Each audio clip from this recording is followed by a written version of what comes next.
The Earnestly Speaking podcast is a show that is founded on free-flowing conversation and may at times venture into mature subjects. Listener discretion is advised. Yeah, Earnestly Speaking podcast.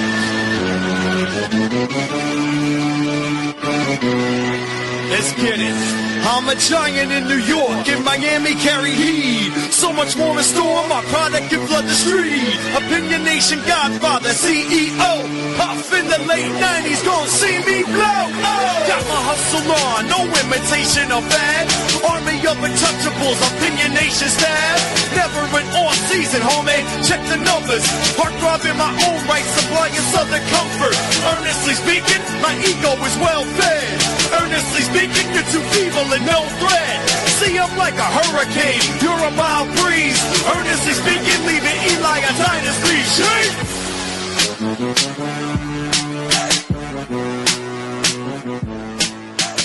First Year Podcast coming to you Tuesday night, August 19th, 2025. It is officially my favorite 1A, 1B podcast of the year. It is officially the NFL season preview here. And, of course, every year we do this with my two favorite guys on the pod. You got, of course, the Degenerate, of course, on the far right. You got the professor himself, Krizmanic, on the middle. And his AJ Green throwback.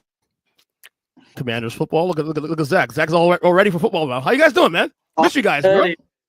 I'm ready. I haven't seen us since my birthday, man. That was back in May. Damn. Are you serious? Yeah. You gotta be willing to leave your house, man. I mean, we're all busy, all working hard. I mean, Zack, you don't ever get days off. You know, Kris, you work hard too. Also, you don't get days off either. I have no days off either. All nights off though. That's better than nothing, right? Better than nothing. So anyway, it is of course our favorite. This is part one of the preview. Part two, of course, as every year we do. We also do the part two will be the ranking the quarterbacks. That'll be a separate episode, which will release next week. Now, last year we started doing this differently because normally we used to do like A through Z. But last year I decided to just go division by division. So what we'll do here now is we'll repeat last year's order. And we'll go NFC East, the NFC first, and go division by division. The first team, of course, it's very easy, is the Philadelphia Eagles, the Super Bowl champions, who last year went 14-3. The overall number is 11.5, guys. Zack, I remember you talking about when they had the same number last year, and you said took the under in the Eagles.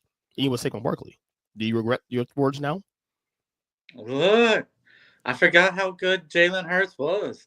When you got a quarterback like that get you every first down on fourth down, it's hard not to go over 11.5 wins.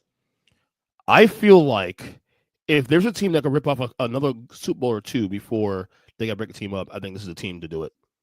But, of course, it's hard to do this. The Chiefs are one of the few teams that have done it in the last 20 years. But this Eagles team, look, they're the right age tier.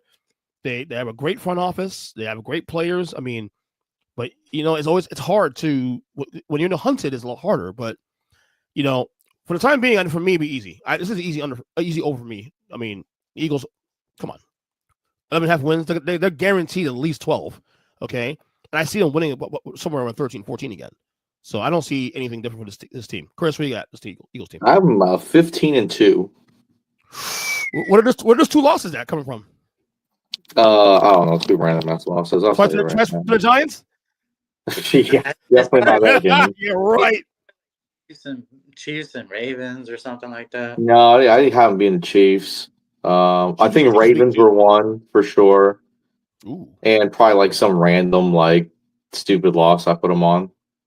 Because there's always that one random loss they have, like the one, or maybe the week 18, like game doesn't matter, loss, they lose.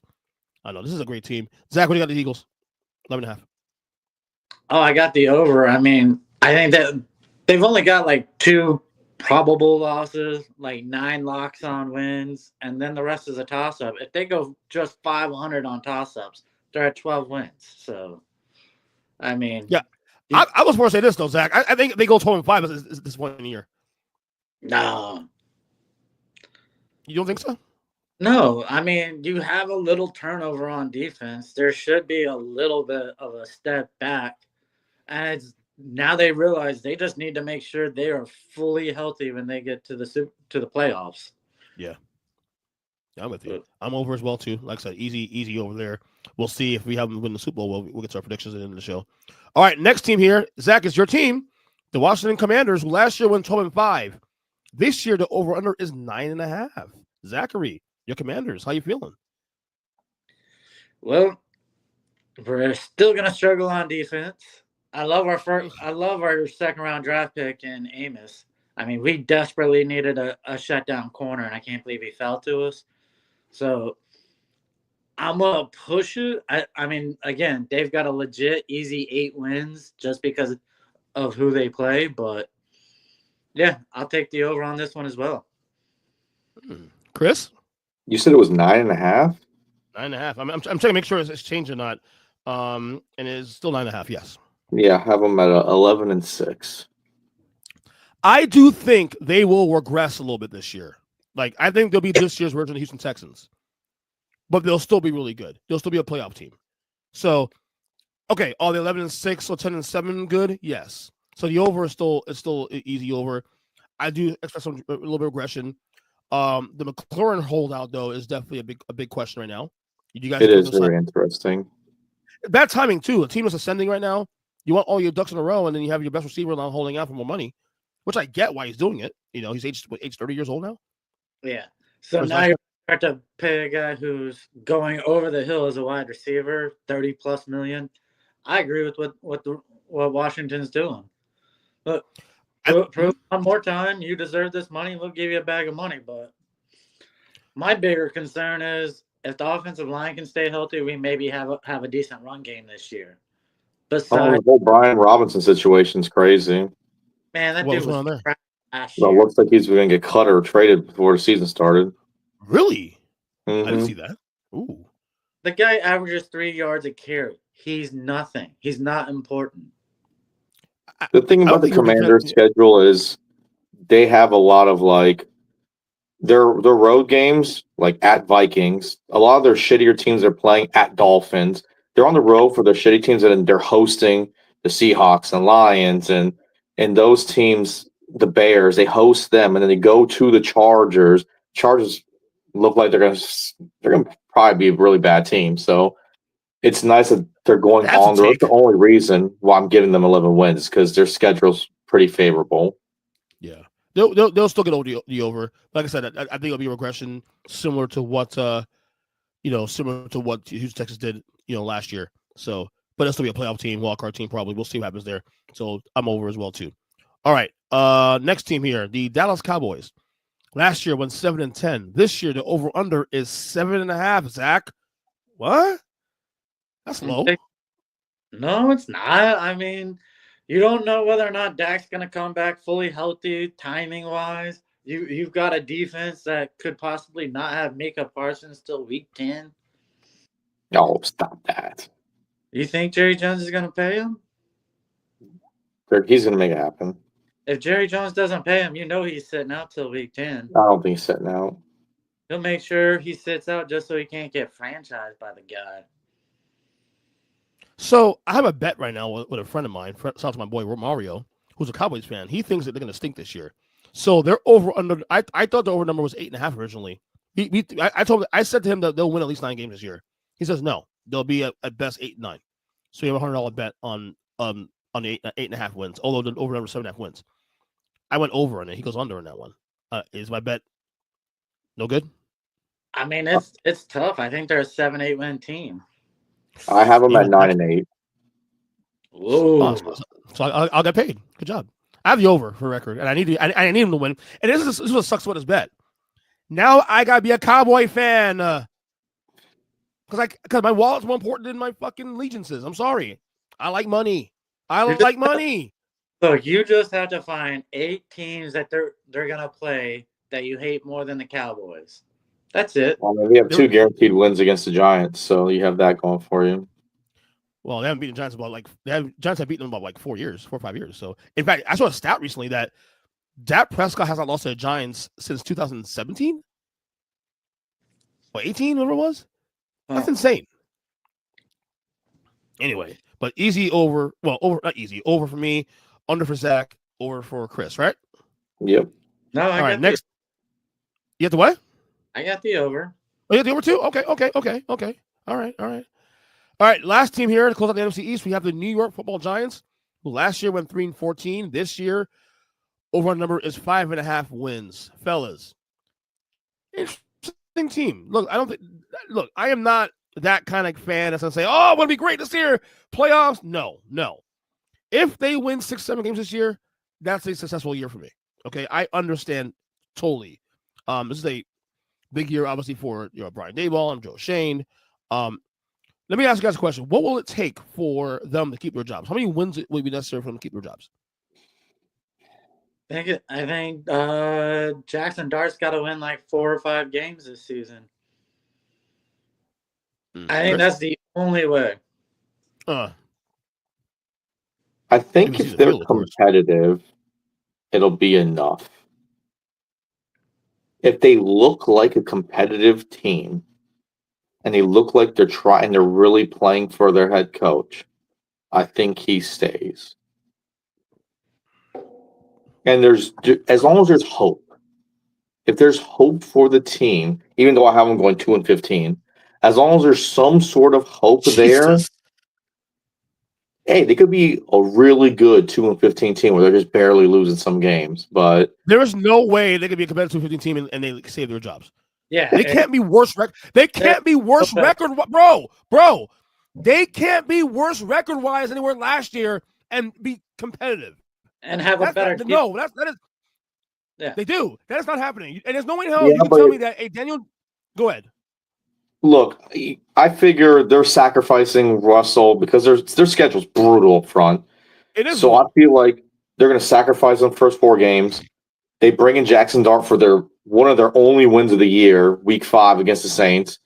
And then they kind of, as long as Jackson Dart looks like he's a competent quarterback and Daboll, his play calling looks good, and Abdul Carter looks like he's going to be something, and Dex is still doing his thing, and they're being competitive even though they're losing, kind of like Dan Campbell was his first year with the Lions. I know he's later into his regime. It's not his first year there, but he's slowly getting all his guys in right now. If they can look competitive and the team looks like there's hope there, he keeps his job. As long as they've been there, if they don't have their own guys there by now, something's messed up. They got to win, bro. They have got to win at least 6 games this year to save their jobs. Okay, this is a better quarterback room than they've had since Eli was there in his prime. Sorry. Yeah, I don't think winning the 6 games. I think it's literally if they can get Jackson Dart on the field to win 4 to 5 games.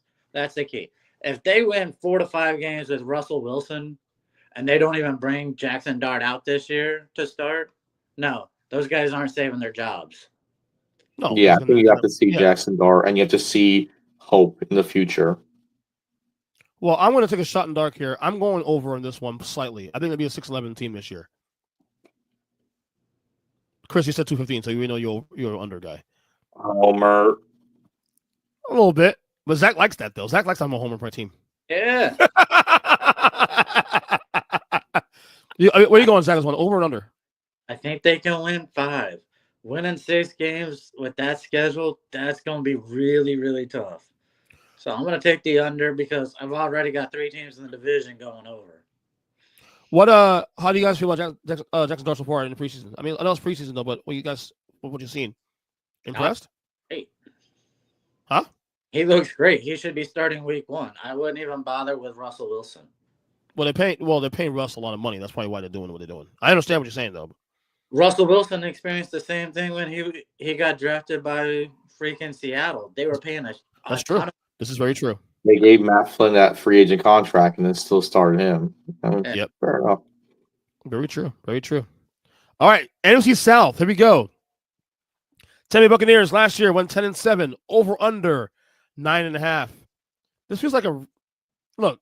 I don't think anyone thinks that the Bucs are not going to win this division, barring any major injuries, given how bad the division is. Unless I'm wrong, Zack. Nah, it would take Baker Mayfield going down for them not to win the division. That's how bad that. But I can also see an argument here that the over-under, the number is perfect. In fact, them getting the over 9.5 wins is not guaranteed because Tampa's not necessarily a dominant team. That's like crazy. If they go 9-8, that would and win the division, that would not surprise me. No shot. So they only have 4 games where you would expect them to lose. I mean, you legit look at their schedule. They've got 4 games where you go, yeah, they'll lose this game. The rest, they're either going to win or it's a toss-up. And they play AFC South this year too, also. Yeah, I'd peg them for a 13-4 team and to be the number 2 seed in the NFC. Yeah, there we go. Wow, the takes going on, but they're only 1 game ahead of Atlanta, so. Wait, whoa! You got Atlanta. Wait. Slow down. Hold on, wait. So Tim's going over, obviously going over, right? Yes. You have a 2 seed in it. Then Todd Bowles coach of the year. There you go. I don't know about all that. I don't have them, but they're definitely winning that division. There's one other team that's got a super easy schedule if they can just stay healthy this year in the NFC. I'm going to go over because they play in the AFC South. So they'll get the 10 wins, and we'll see from there. 13-4. Let's see I want what Kris is smoking. So we're all going over though. Okay. Next team here, we have the Atlanta Falcons, who last year went 8-9.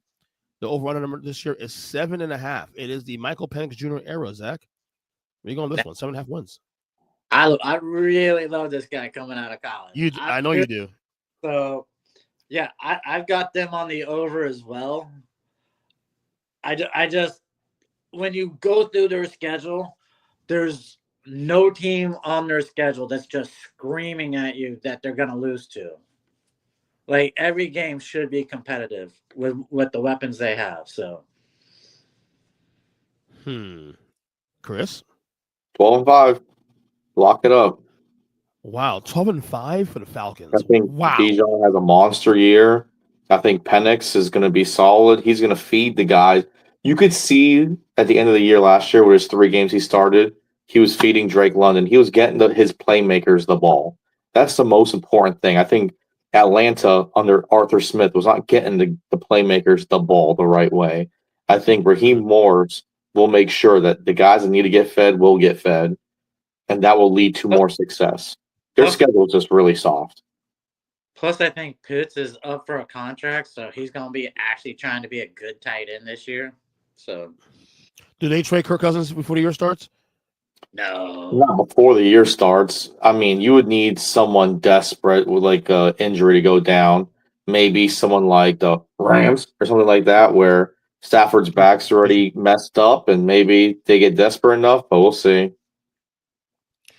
I initially had under on the Falcons. Then I looked at the schedule again. I'm like, oh, wait, they're playing AFC South this year. So they guarantee at least 4 wins, possibly 3 to 4 wins between the division. And then the AFC South, they should be able to eke over the 7.5 win total. Kris, again, 12-5 is crazy, but the AFC East sucks, man. Besides the Bills, who's beating them in the AFC South? I mean, the AFC East. Like, but are they playing the East or the South this year? They're playing both. Yeah, I think they get like 2 games. They have like 2 opponents from the East, so it's kind of like a toss-up. No, they're playing the Dolphins, Pats, Bills, and Jets. They're playing the whole AFC East. Dolphins. AFC East sucks. Yeah, they AFC South. They play AFC East, and that's it. Yeah. So I was wrong then. They don't play AFC South this year. They play the Colts. Okay, so now because they play Jackson. They'll play Jacksonville. Or no? No, not okay, play the Colts. They play the Colts. No, they don't. They play the Colts only in the division. That's it. Yeah. I don't see any Titans. I don't see any Texans. Only the Colts. That's it. No, it's like I'll still go over, but I don't see where you see 12-5. No, that's Penix Jr. makes a massive jump, but I don't see that, man. So it is the rest of the team's that good. Right. Next team here is the Carolina Panthers, who last year went 5-12. This year, the over-under is 6.5. So Carolina actually got hot last year late. Bryce Young plays first couple games, gets benched week 3, week 4. Then he comes back due to Andy Dalton's injury, and he plays better. And the Panthers play better football toward the end of the year. So that they're actually trending up. Does that continue for the Panthers, Zach? For me, no. Look, this is his third straight. He's done as a starting quarterback after this season. I know he's your guy. You guys love him. Y'all both think he has talent, but he is too small for this league. For anyone who thinks 2 is small, this guy is way too small for this league. He is. I could only see 3 wins and then a couple of competitive games. I'll take the under. All right, Kris? I love the over at exactly 7 wins, 7-9. I think they're going to shock a lot of people. Mm-hmm. They drafted well. This one. Mm-hmm.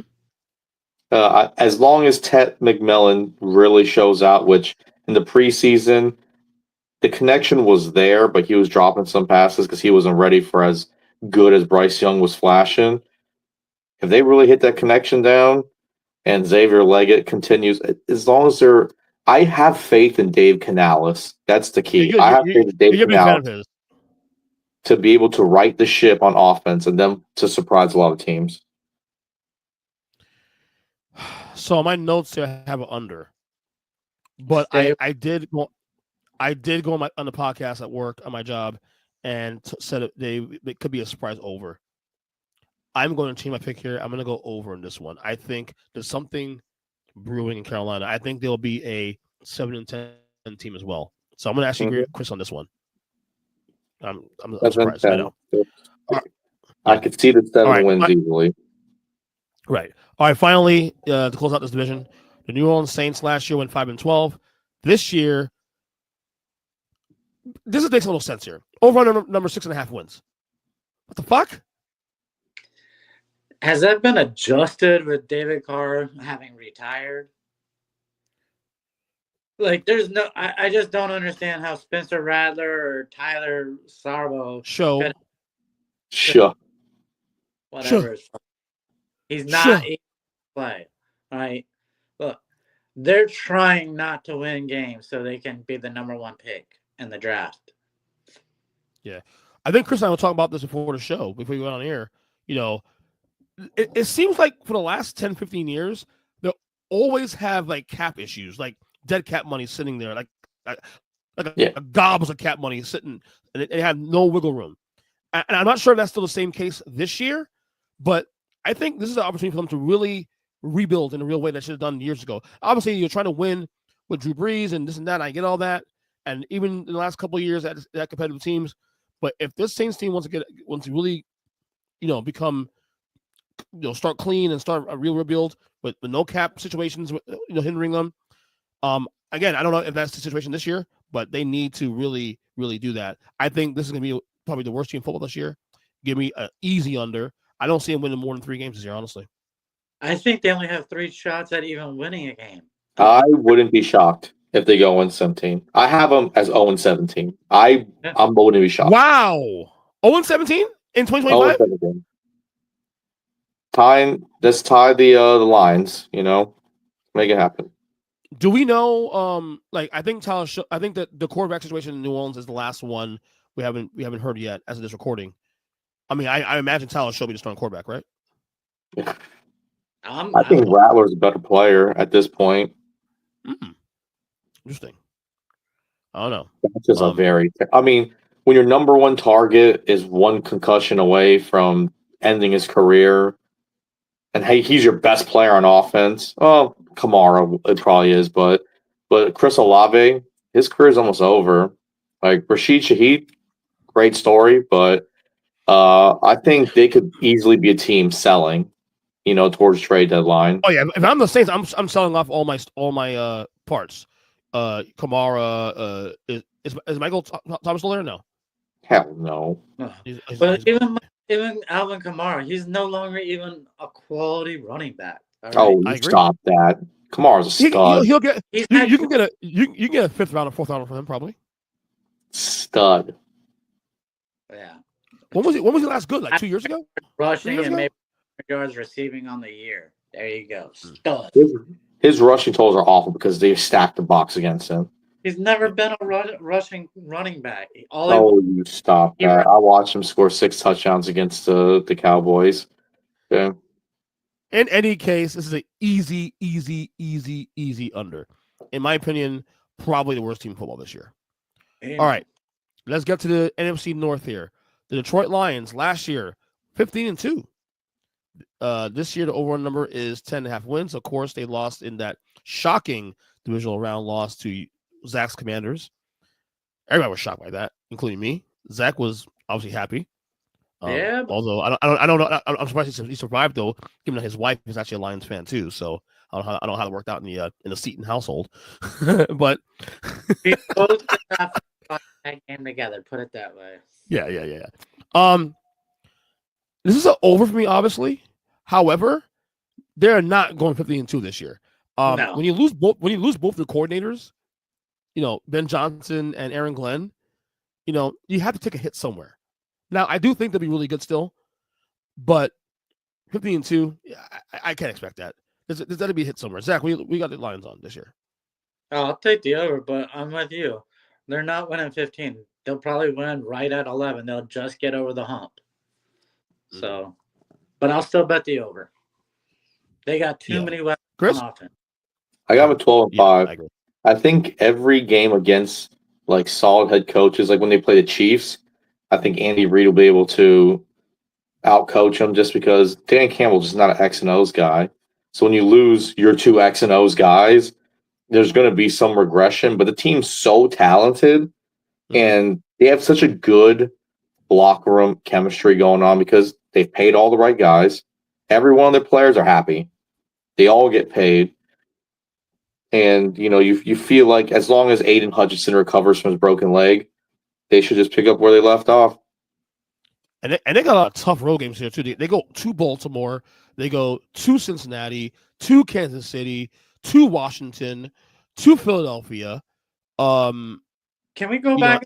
You're talking about it's going to be a tough game going to Cincinnati, who has no defense. But still Joe Burrow, though. But still Joe Burrow. They're going to hang 50 on Cincy. Well, tell Kris about that. They might hang 50 on Cincy in just 3 quarters. You might be right about that, but Cincy could also put up 50 plus. Joe Burrow has a day like. Not if Detroit has a healthy defense still. I mean, if they're healthy and if obviously, like Cincy can be fully. Coordinators. I'm not saying they're going to give up 50.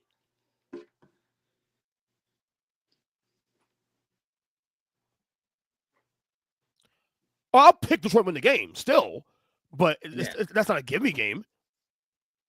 No, like I said, 12-5. 12-5 for the Lions. They're going over. I that sounds about right. I think 12 and 5, 11-6 is right where they'll be. So I'm with you on that one. So over, we all got overs here for the Lions, right? Mm-hmm. Okay. Yeah. Next team here, the Green Bay Packers. Last year went 11-6. This year the over/under number is 9.5. Now this team is weird because they're one of those teams that they're not quite a Super Bowl contender, but they're definitely a playoff team. And they're right in that middle crux of like, okay, maybe if they get one, Jordan Love figures it out, they're fringe Super Bowl, they're a playoff contender. No, fringe playoff team. They're a playoff team. No. They're a playoff team. Really? All right. I'm gonna go over, but I gotta see more Jordan Love this year. I gotta see Jordan Love ascend this year, and I think he will do better than was last year. Was a bit of a off year for him by his standard. So that's not gonna help him already. What's that? Jordan Love. What about him? I missed what you said there. He hurt his thumb. He had a thumb surgery already. Oh shit! Ooh. He'll be ready for the season, but it's not the best thing in the world for him to have a bum thumb already. I wonder if the Packers regress this year and Joel has a bad year, do you start thinking about maybe he's not your future? No. Okay. I'm gonna go over anyway in this one. Yeah, I'm taking the over too. I think they are a playoff team. I don't think they're a Super Bowl contender. But no, I agree. Yeah. I agree. Kris, you got the over still? I have them at 10-7, so they do go over, but they miss the playoffs. Oh, so you got a stacked NFC this year. Okay, interesting. Okay. I mean, All the right. Lions at 12-5 are the lowest division winning record. So yeah, for me anyway. More on that later. We do our predictions for wild cards and division winners on the back end of the show. All right, next team here, the Minnesota Vikings, who last year went 14-3. This year, the over-under number is 8.5. Now, they went 14-3 with Sam Darnold's quarterback. Of course, they melted down the last 2 weeks of the year, losing to Detroit on the final game of the year, and then melting down against the Rams in the playoff game. Jason McCarthy's not the starting quarterback. I mean, that's a big question mark, but if you're going to start your career as your starting quarterback, as a technically a second-year guy, was his rookie year, whatever you call it, having that receiving core of Addison, although he'll be gone for first 3 games of the year, having Justin Jefferson also too, and Addison is not a bad start to have. This might be the hardest team to pick this year because this all rides on McCarthy. It's a good roster. Is it a good roster? Again, like you said, this is the hardest one to pick. This is probably the hardest one to pick in the NFC this year. I'm taking the under, and it's not a knock. It's not a knock against JJ McCarthy, but your first year out the gate, I don't know if you can take him to the playoffs. So I got him at having 8 wins on the season, so just under. Kris? Shocker alert, hot take alert. 2-15. Whoa. I think they fall off a cliff this year. There's no way they go 2-15. I love KOC. They ain't doing shit this year. Okay, you got Addison out for the first 3 games. I just don't think they pick up. I think TJ Hawkinson, he has not recovered from that injury. I don't think he ever will. Like, he just doesn't look the same. I think the team's overrated, and they're going to have a rude awakening. I just think everyone else got so much better, and they regress hard. I'm going to send this clip to my fellow Vikings content creator friend, Andy Carlson, who covers the Vikings up in Minnesota, and he'll let him have his way with you on this one. Because that 2-15 is insane. 2-15. I can see him put it under. Absolutely. And in fact, I'm going to go right now and tell me where you see like a bunch of victories, because it'll be news to me. Okay, let's go through the schedule then. Hold on, let's go through it now. Let's see right here, Minnesota Vikings schedule. Thank God for fast computer here. So here are their guarantee wins here. I see. So the beat Titans. No, that's a big preseason. Bears should be a win, right? Oh no, on the road. That's a big toss-up game. Because the road game. Atlanta at home. Cleveland. Cleveland is the 1 win. Cleveland's a 1 win. And the Giants. Split against the Bears. Seahawks. I'll take the Seahawks in that game. That's 3. Ooh, Kris is on to something here. I have the under. I have the under. I don't see 2-15.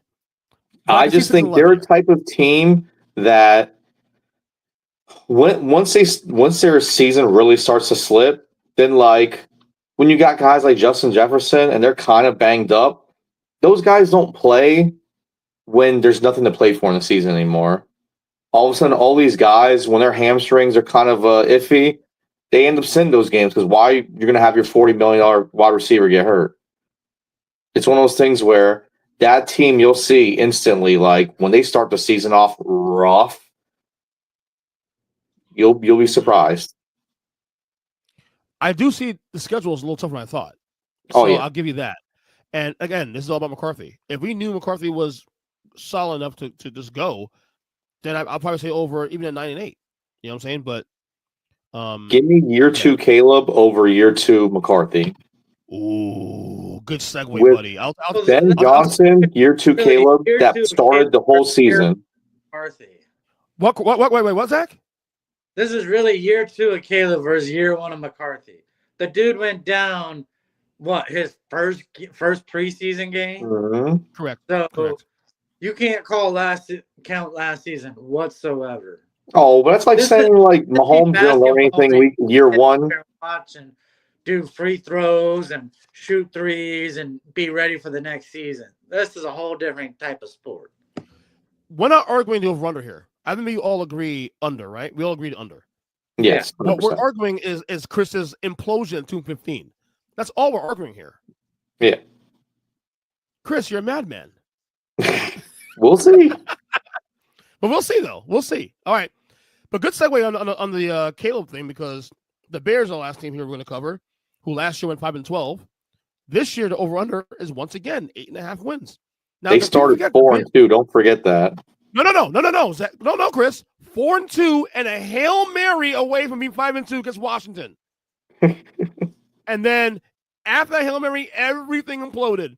They won the last game of the year against the Packers, a game the Packers didn't really need. I don't remember. No, they didn't need that game. So, but what I'm hearing from camp is that Caleb Williams does not look good in camp. However, that first drive or two he had against the Bills on Sunday says something differently. I don't know, man. I took a chance on the Bears last year and got totally screwed. I had them going to the playoffs last year. I can't have that same vibe. I'll take the under, but I do think Caleb Williams will improve. And I think the Caleb Williams hate is a little over the top here. Look, was he Jane Daniels good? Bo Nix good? No. But did he match his number one pick status in performance? No. But at the same time, he wasn't horrific last year. He didn't match the expectations of what we all thought he would be. I think now that's measured, I think he'll be a little more solid. We'll see. Zach, go. One, I never saw Caleb Williams have as bad a game as Bo Nix did. I watched Bo Nix go into fourth quarters with less than 50 yards passing in games, and they won because of their defense. So to compare that rookie class isn't exactly legit. But what's the over-under again? 8.5. 8.5. Yeah, I got the under in that. But I can see going 8-9 though. Maybe 7, maybe 8 games. It's gonna be they don't have a weak schedule where you can go, okay, they're gonna run off 4 or 5 wins out of 6 or 7 games. All right, it's not gonna happen. So they're not gonna be able to get that same type of feel they had last year, where they felt like they were winning early on. So Zach, their wins on the schedule, I'm looking at right now. Their wins possibly, maybe Dallas at home, maybe. Toss up. Raiders a win. That's 1.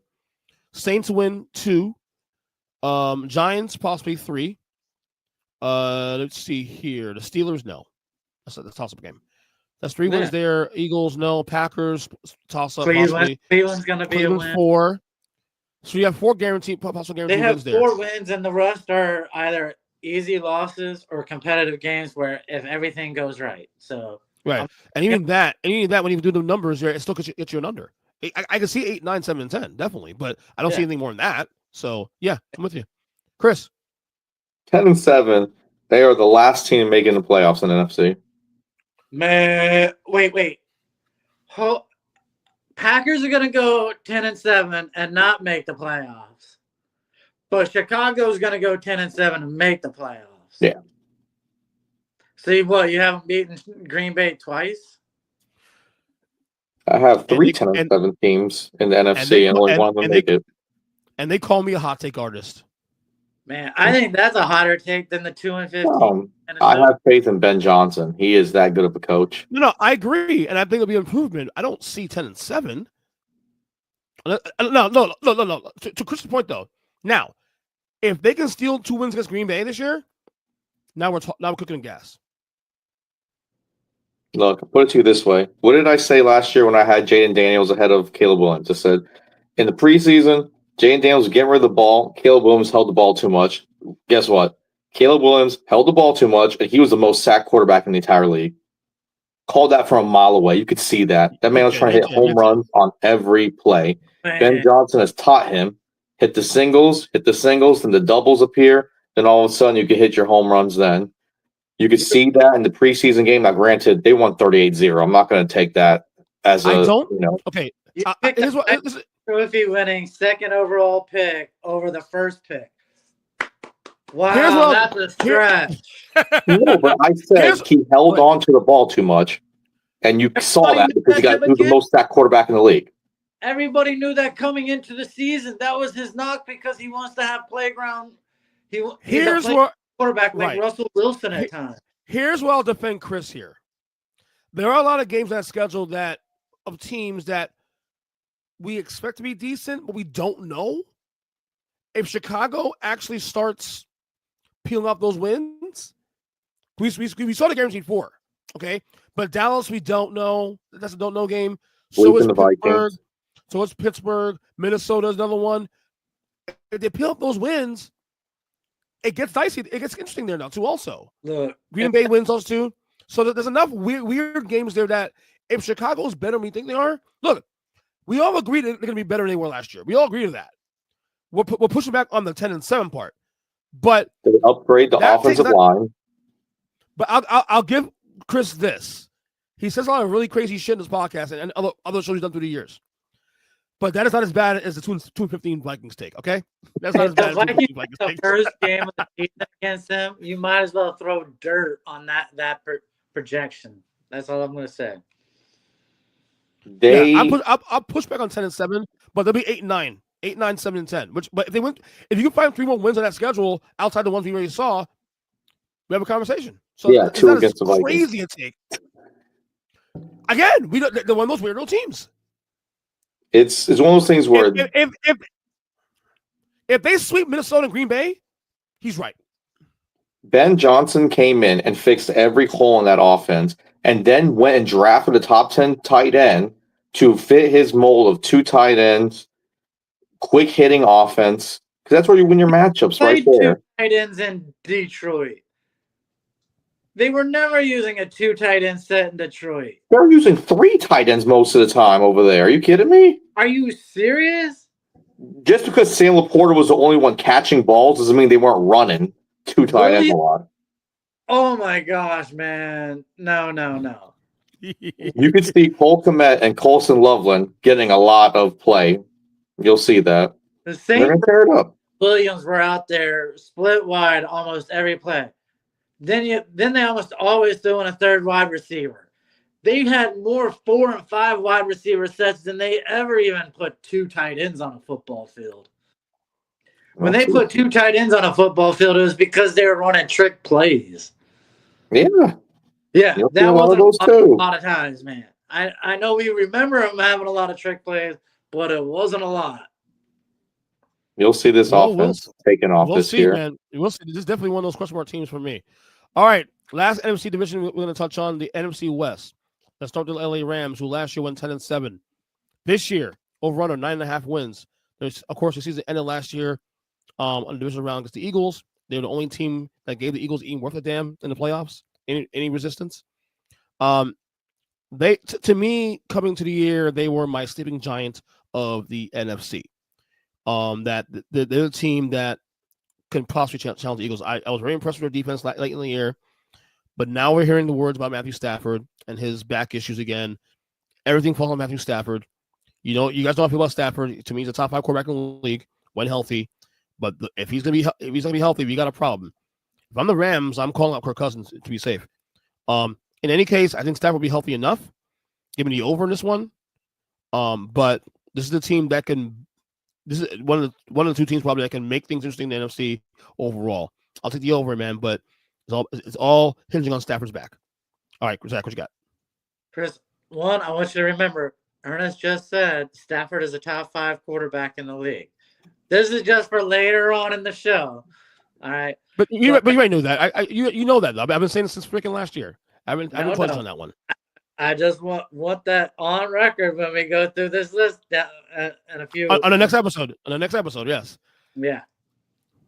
But oh man, what's the over under? 9.5. 9.5. Yeah. If Stafford stays healthy, they'll get it. Yeah. But the problem is, it's just such an easy schedule after the bye week. They've got 1 competitive game, 2 max. That's it.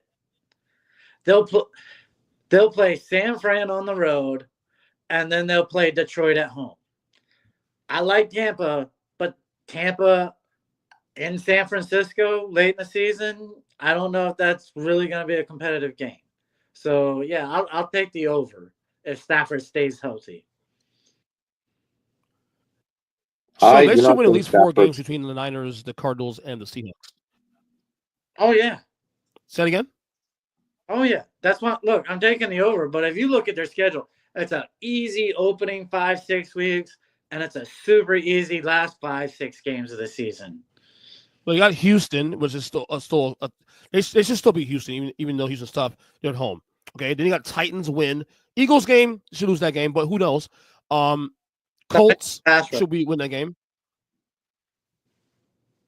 Yeah, I don't know how good the Niners are going to be this year, so that should be a win. And even when the Niners are good, they get Niners issues. Jaguars should be a win. Saints should be a win. The Bucks should be a win, even though they're home. Panthers win. I mean, yeah, that's easy 9-10 wins there if all are healthy. Like I go said, ahead, Kris. Over. Yeah, Kris. Go ahead. 7-10. They missed that over under by. Okay, before you go there, are you saying that because Stafford will not be healthy? I think Stafford has not survived the season. Ooh. This is last year. So you think Stafford misses? You think Stafford's this will be last year in the NFL?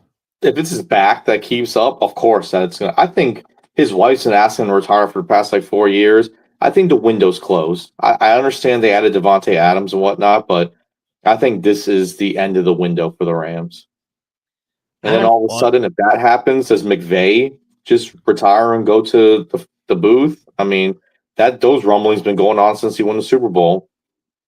I think the window closed with Aaron Donald retiring. No, he was the heart and soul of that team. All I know is on the Rams, Kirk Cousins is on the phone with you very soon. That's the only way you keep the window open to keep this team competitive still. I don't know. I'd trade for Jake Browning before I trade for Kirk Cousins. I mean, so where do you want to go with that? I mean, if you think you want to win this year, then yeah, you go that way. If you think you want to look towards the future, I just don't see the talent there. Right. Well, we shall see. We shall see. All right. Next team here, the San Francisco 49ers, who last year went 6-11. This year, the over-under is back at 10.5 wins. So last year's Niners team, lots of injuries. I thought Brock Purdy, even though a rough year for the team, I thought Brock Purdy actually had a decent year, all considering. He had a great year considering. He had a what? He had a great year considering all the weapons. Right. I agree. That being said, 10.5 wins. I mean, I don't know. They lost some pieces, obviously. They got a little older, too, as well. But this is tough, man. I'm going to take a slight under on this one. I think they'll go 10-7, though. No, I think they'll go 10-7.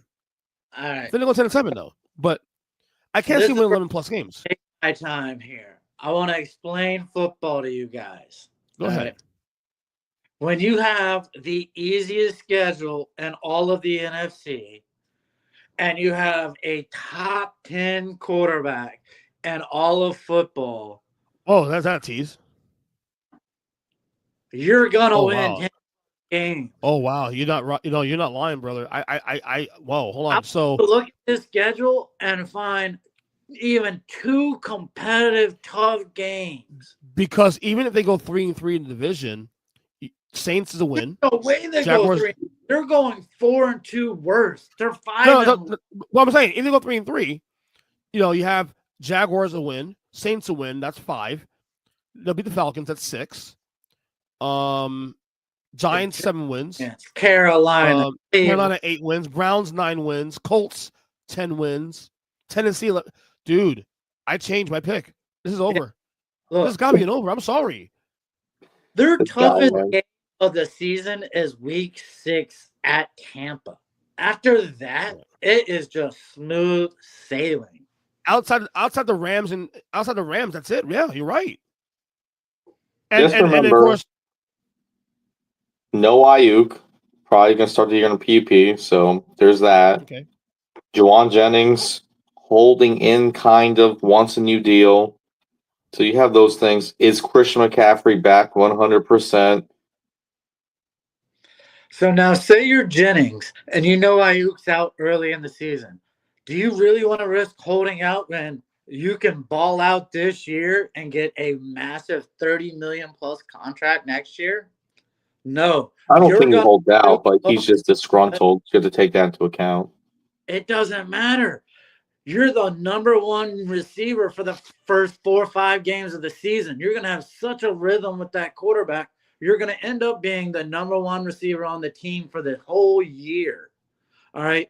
Right. You would never sit out a single game when you have a chance at 30+ million next season. But that's where your leverage is. Without him, who do you even have? Ricky Pearsall's your number one? Yeah, why not? That's where your leverage is. Okay, so you have a tough first game with a new restocked defense in Seattle with Sam Darnold just now getting used to that team. That might be a fight, but they're probably still going to win. Then you get the Saints, who are going to go 0-17.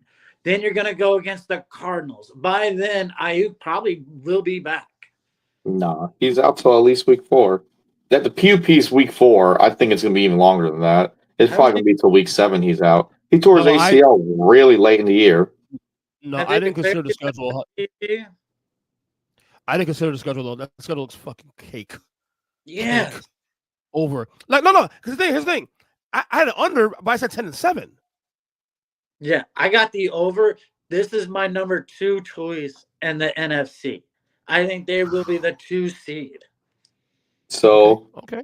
I have them 13-4, like the Bucks. But since I have the Bucks beating them, they'll be the 3 seed in the NFC. But I have them going 13-4.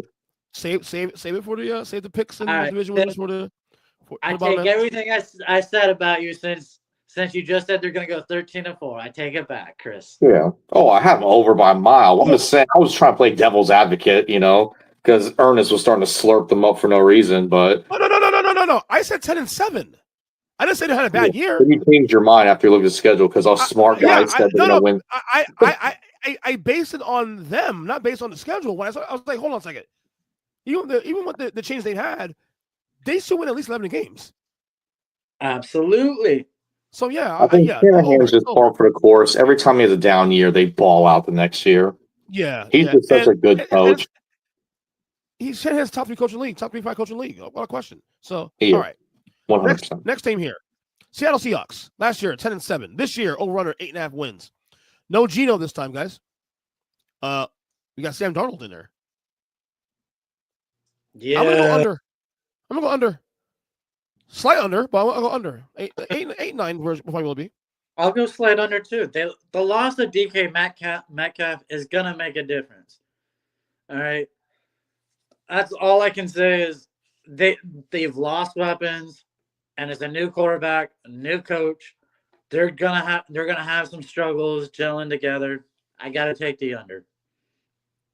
I got them the worst team in this division by far. I'm 5-12. They're gonna go under. Yeah. Dude, fucking Kris. Like when he bashes a team, he bashes them hard. There's no salty to his thing. In talent alone, Darnold, Geno Smith is a lateral move. We're taking a guy that's brand new to the system. Now you have new weapons as well. So you have JSN now moving to the number 1 role as he was tearing up number 2 corners last year. Now he's the number 1 guy there. Cooper Kupp, what does he have left in the tank? He hasn't looked the same. So I don't have much faith in the Seahawks, to be honest. I think Kenny Walker always gets hurt. Zach Charbonnet is not that much healthier. I don't like the running game anymore. The offensive line just keeps getting older. No, I'm with you. I also have the under as well too. 5-12. I know. Would it surprise you to implode that bad? No, actually, not really. Do I think will happen? We'll see. All right, finally, last team in NFC, we have the Arizona Cardinals, who last year went 8-9. This year, the over number is also 8.5. Does that feel a little high? Yeah. Yes, it does. I think this might be the last year Kyle Murray plays for him. I think his guaranteed money is up after this season. So I think there might be a change. I mean, I'm going under in this one, so. You going under too also, Zach, I'm assuming? Yeah, you just heard me. I think this is last season, and it's an under. All right, Kris. Give me the over, 10-7. They don't make the playoff, but they go 10-7. I think you see Jonathan Gannon finally put a stamp on the team. I think you see Kyle Murray remind people why he's in the top half of the quarterbacks in the league, not the bottom half. And I think you see a big improvement between his connection with him and Marvin Harrison Jr. I think you see that offense really start to take off. Man. Okay. Oh, wow. I think I know Kris is taking in the fantasy draft. Which, by the way, I'm back. I'm playing fantasy football first time in 6 years this year. So, all right, let's get to the AFC now. Start the AFC East. First division here, the first team here, rather, the Buffalo Bills last year, 13-4. This year, over under 11.5. Of course, they had the MVP, the reigning MVP, Josh Allen. This team went to the AFC title game last year, lost to the Chiefs, and once again, dramatic fashion. I may shock some of you guys here. I'm taking the under on the Bills, a slight under. I think 11-6 is where they'll be. What? Is that shocking? Yes, because they got easy 11 wins. Like they only have schedule. Where you're like, okay, I can see those as losses. That's it. After that, they've got 11 easy wins. Okay, and 4 toss-ups. Real quick. 13. So the division. So they go 5-1 division. Yes. They go 5-1 division this year. Yeah, they lose one game. Okay. Saints win. That's okay. So you have 3. Okay, 5 wins there. Saints at 6. Falcons at Falcons. Yes. 7. Panthers 8. Let's see. Buccaneers at home 9. Yes. You got to learn how to work backwards. Look at the game they could lose. That's what I'm doing. I'm doing the games that are like, easy-ish wins. Texas on the road. I'll give Houston that one just because. Browns 10. Ooh, I could be right here. Browns 10. That's 10 easy wins. There's a few 50-50 games here, though. I'm looking at here. Like the Steelers game in Pittsburgh could be a 50-50 game. Cincinnati at home could be a 50-50 game. Eagles game is, because it's home, it's 50-50 game. So maybe they get there, but I'm not. My 11 wins is my under is not far-fetched. You think it is, though. It's not as far-fetched. Okay. Because every one of their tough games is a revenge game for them. So I see the Bills this year as the Lions of last year, 15-2, number 1 seed, and then they bow out in the playoffs because they suck and they choke every year. But they will go 15-2 in the regular season. Jeez. Josh Allen chokes every year. He chokes again, but they will go 15-2 in the regular season. I feel like all their hard games are revenge games, and they're going to just kill everybody in the regular season. I will stick to my my pick for now, for the sake of competition here in this podcast. But yeah, maybe you could be right. We'll see. All right, next team here, the Miami Dolphins. Last year they went 8-9. This year the over number is 8.5. To me, this is a team with the most pressure in the league. I believe if biggest hot seat, Mike McDaniel. Biggest hot seat in the front office, Chris Greer. Tua probably in the hot seat as well too, because if this team implodes, they will blow this whole damn thing up. I'm going to go over on this one. I don't know how good they'll be, but I'll say this much. A lot of Fins fans this year are not as encouraged about this team. I will say that. I know it's because of the pressure or whatnot, but there's a lot of people who are very, very, very I'm talking about Dolphin fans who are very they're not excited about this year, to be honest with you. They don't think this team's gonna be any good. Well, they have no corners. Zach? The Dolphins legitimately have no corners. Now they got 2 great safeties now. You can feel really good about the middle of the field, but you're throwing to the outside, every wide receiver is going to eat up their corners. But I'm with you. I want to take a slight over at 9 wins. I think they can maybe win nine games. And a lot of it comes with, I think they could be 5-1, 5-2 to start the season. And after that, success. Huh? I see the early success there. Yeah. And the wheels fall off. I have 4-13. They're by far the worst team in the division. So what, you think they're going to lose 10 straight games or something?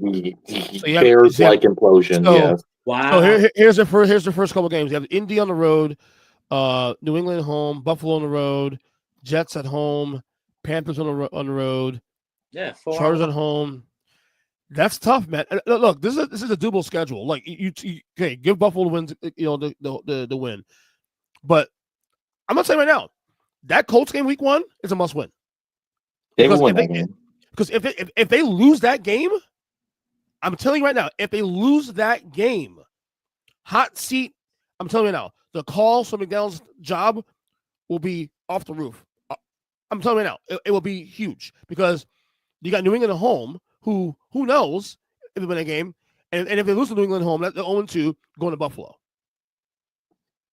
So yeah, if I'm if I'm Miami, that Colts game of week 1, that's a must win. So you better get shit right. But I'm gonna take a slight over as well too. Let me ask you a question: what would it take for the Dolphins to retain McDaniel and Greer? Like the playoff berth, playoff win. What would it take for them to keep their jobs?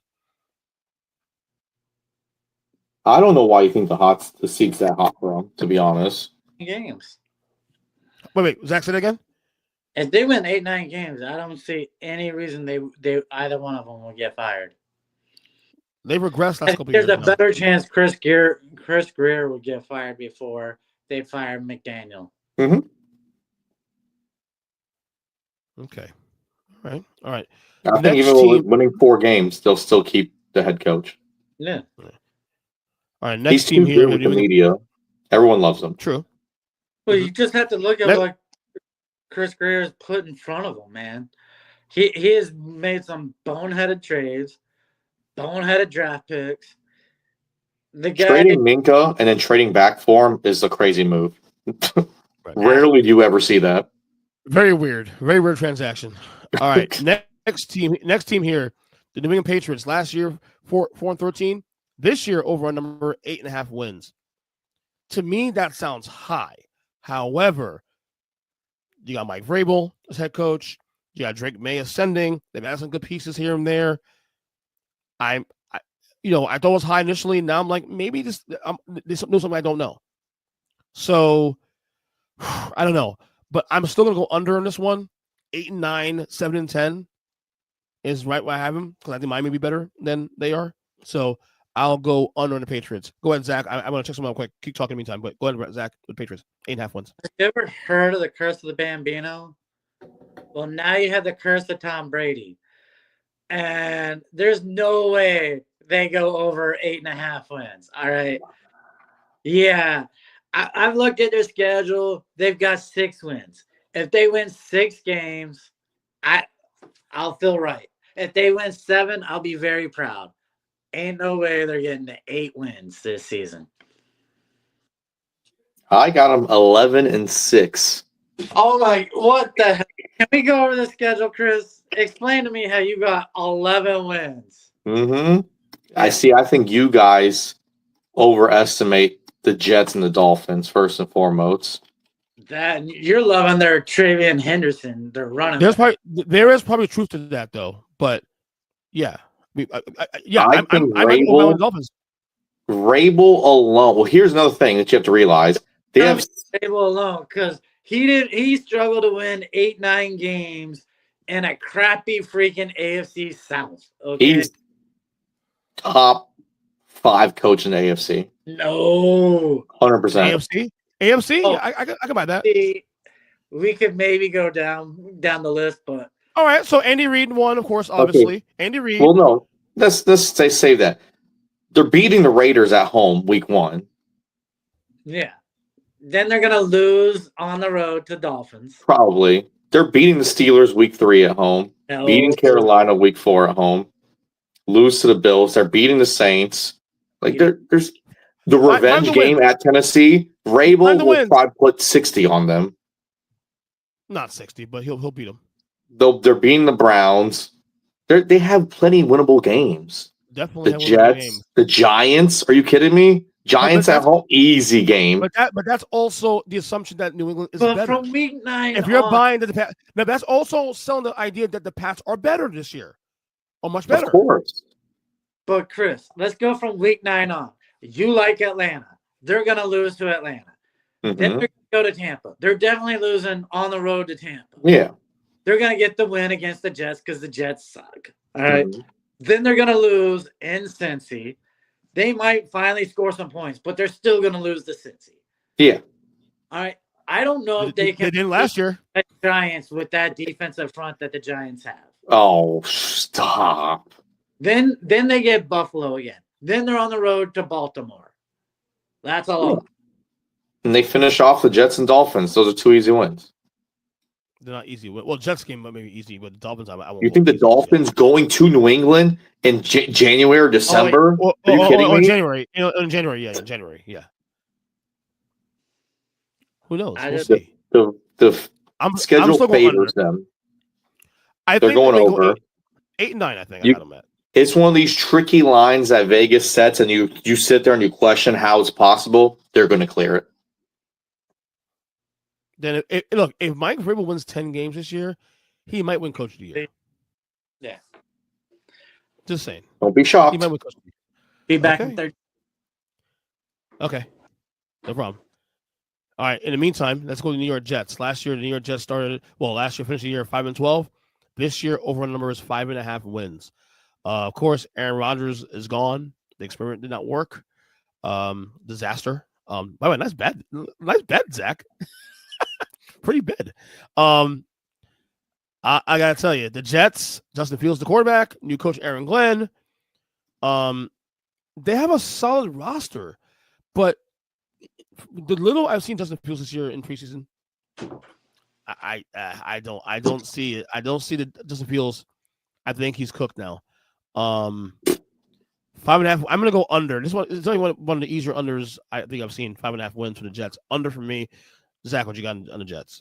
Can I ask real quick? Whatever happened to Bryce Hall? Like 1 minute he's a star running back in the NFL, and now he may not have a job after this coming season. A lot of fumbles. Yeah. I'm going to take a slight over. I think they win 6 games. All right. Because you said it's over under 5.5, right? Yeah. I'll take the slight over at 6 just because I really believe they're going to split games with Dolphins and Pats to start. That's 2 wins. So that's 2 wins there. Okay. So then you go through the schedule. At Tampa, that's a loss. Let's go through the schedule here. Dallas game at home could be a toss-up. We'll see. Let's find the wins. Jets at home should be a win. Jacksonville, the Saints. So the Saints and Cleveland, I think, are easy wins. Jacksonville's going to be a competitive game. Right. At Carolina. So yeah, 5 to 6. Right. So 5 to 6 is the number. I think they'll go 5-12 actually. So you're at just under. I'm just over. Yeah, there you go. So we're in the same ballpark there, but they put them the number perfectly at 5.5. So Kris, what you got in this one? I have them at 6 and 11. Just like Zack. I hate their schedule. I really don't think they're gonna be a good team. I do like Aaron Glenn. 2 years in a row, ranked the number 1 assistant coach in the NFL. So I know he'll get to his players, and he's going to be a good coach. But I think it's going to take him a while to create that and foster that culture that he's going to bring. And I hope and pray that he gets the time to do that, because New York is a really just terrible market when it comes to that type of thing. But I just feel like he will get the time necessary to turn that ship around. It's going to take, I do see it, I think starting to see the turnaround there. But 6 and 11 is the best they got. Okay. I don't hate it. Don't hate it at all. All right, that's the AFC East. Okay. AFC South. Houston Texans last year went 10-7. Over a number, right? It should be 9.5 wins. This is year 3 of CJ Stroud. Again, this is the easiest pick to win the division. I think the question is who are Houston? Is Houston just a team that's AFC South champions, but then they flame out the playoffs? Is there any chance these guys can compete with the top of the card of the AFC? I still say no, but we'll see how that plays out. In any case, I will still take the over on the Texans because of their quarterback. They'll go 10-7 once again. Zach, go ahead. The over-under is 9.5? Yeah, right where it should be. Oh, that is going to be tough. But because I have a surprise in the division, I'm going to have to slight under at 9, going 9-8. All right. It's a team that's just so injury riddled every year. I just can't trust that they could be healthy enough to win 10 games. As long as Stroud is healthy, though, man. You guys know my theory on quarterbacks. If your quarterback is a borderline elite quarterback, you're guaranteed 8 wins a year. Yes, but you know what they lost? You think he's borderline elite? Borderline. He's not elite. He's top 10, in my opinion. Still, they lost their left tackle, right? Right. He's in Washington now. You take away one of the premier left tackles in the NFL, you don't think there'll be a step back with an injury-plagued team year after year? I think it's possible. Or I think they'll be the same team as that last year, 10-7. I mean, let's look at the schedule real quick. So let's look for the guaranteed wins here. Okay, so in the division, they should go no worse than 5-1.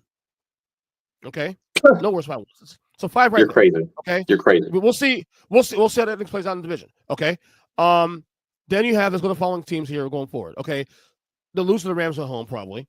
Bucks game probably should win that one at home, but we'll see. No, they'll lose to Tampa. Lose what?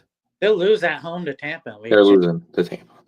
Well, they lose Tampa, then they're 0-2. Then we got a problem. Yeah. You know, do you know what their wide receiver room looks like this year? Christian Kirk. I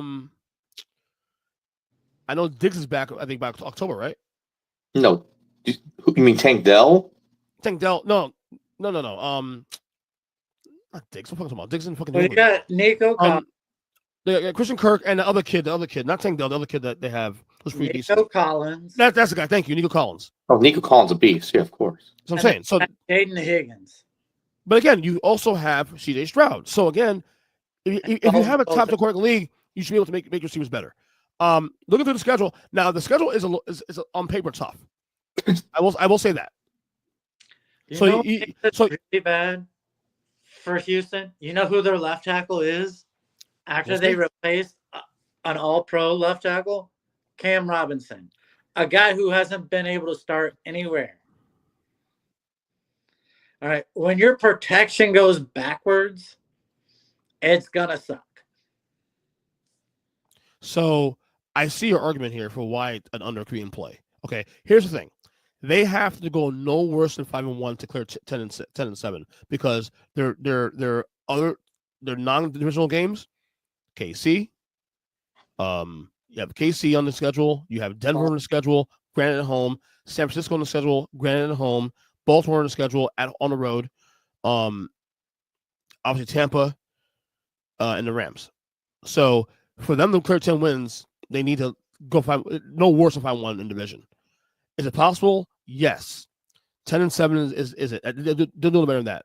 But the schedule is a lot tougher than people get credit for. I found 10 wins. Well, me, right.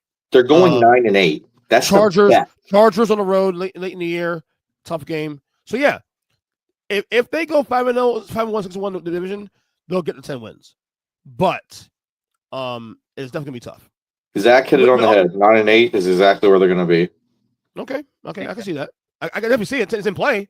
If I'm saying 10-7, 9-8 is in play. 10 games is in play. You know, they could run into teams that got injuries that help. Right. My question though is, who is this team? Can they compete with the Baltimores and the KCs and Buffalo? I say no, but they got to show me something. That's all. So I'll go over, but it's a slight over. Zach, you have what? I have under? 9-8. And Kris under, right? Yeah. 9-8. All right, cool. All right, next team here. You have the Indianapolis Colts, who last year went 8-9. The overall number this year is 7.5 wins. So Daniel Jones has a new nickname. Is no longer Danny Dimes. Fucking clowns. Indiana Jones is now starting quarterback for the. Huh? I love that new nickname. Whatever, dude. So fucking corny. But whatever. It's a new lease on life for Daniel Jones.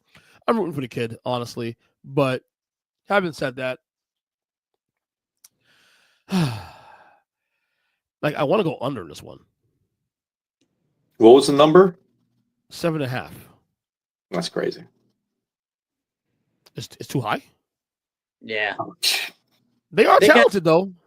Even the bad teams they play have good defenses. So every game's going to be a fight for them. So division-wise, they should go, 3-3 in division this year? Probably. You figure they'll sweep Tennessee and get one from Houston and get one from Jacksonville. One from Houston or Jacksonville, yeah. Yeah. So 3-3 in division. Okay, find the wins, sir. 7.5 wins. So 3-3 is crazy. Miami at home? No. Okay. Okay, so Raiders at home, yes, the win. That's 4 wins. Cardinals at home, 5 wins. Cardinals. Now, again, Kris is big on the Cardinals. That's different. Yeah. Falcons at home. No, because it's not even a game. No, that game's out overseas, right? Yeah. Yeah. I don't know. I'll give it Atlanta. I got to find 3 more wins here. I mean, what are we talking about here? Come on. What are we talking about here? Under. I'll keep the under. What you got, guys? Under 2?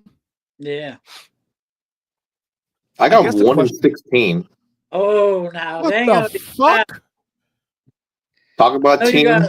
We already know what you think of Daniel Jones, but they're not going to be that bad. Nope. I agree. I mean, Kris is going for the fucking all the smoke. I think Shane Steichen does know what he's doing there, and I think you're going to see him lose the locker room. He's not a bad coach, but for whatever reason, I just don't like the way he's handling the situation that he has right now. And I think they implode. He was a quarterback that can't play football. That wasn't his fault. Yeah. Now he has 2. Now he has 2 of them. Anyone who watched college football was like, why the hell are you drafting this guy? But every NFL analyst was like, oh my God, he's 6'5" and can run. Speaking of Anthony Richardson, did you see his agents pissed off? I wonder if they try to ask for a trade. Who's trading for him? The Saints. That's about it. Maybe Carolina. They're like, you know what? 5'8" versus 6'5". Yeah, let's go 6'5" and see what happens.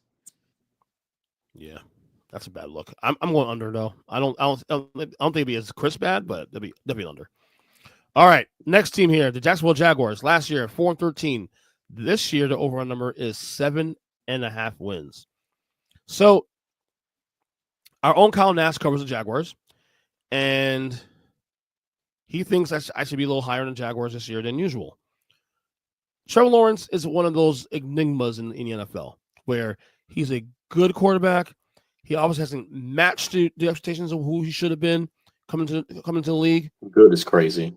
But I will say he's definitely a top 16 quarterback in the league. I'll give him that. Top 16. Obviously, we'll learn more of that on the episode we do with the second episode of this part 2 of the season preview. I don't know why I'm doing this. I'm gonna do it anyway. I'm gonna take it over on the Jaguars for I don't know for whatever fucking reason. Look, they're not a playoff team. They'll probably go 8-9 most likely. But I can't see this team implode. Now, no, look, if Lawrence gets hurt again, then it's a different story. But Lawrence will play all 17 this year. I'll take a slight over at 8-9 on the Jaguars. Zach, what you got? Hey, Kyle, will you bring me to the playoffs with you when you get to go watch? This team's winning the division this year. Ooh. Yeah. I'm sorry, but I'm texting him right now. They got a possible coach of the year, possible rookie of the year. You mean Duval? Look, I am very high on Jacksonville this year. All right. It's a relatively easy schedule. I would predict 11 wins, 10 to 11 wins for this team. Crazy. Go ahead, Kris. What you got? 7-10, so they barely missed that over under. Don't confuse being paid like a good quarterback for him being a good quarterback. It's not has nothing to do with the pay.